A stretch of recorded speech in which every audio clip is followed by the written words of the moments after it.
கண்ணுக்குள்ளே உந்தன் முகம் ஒட்டிக்கொண்டது. சுக சொப்பனங்கள் என்னை வந்து சுற்றிக் கொண்டது. என்னை விட்டு தென்றல் கொஞ்சம் தள்ளி சென்றது.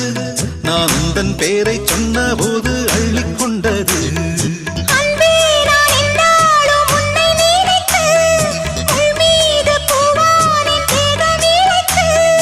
வில்லோடு அம்பாக என்னை இணைத்து சொல்லாத சந்தோஷ யுத்த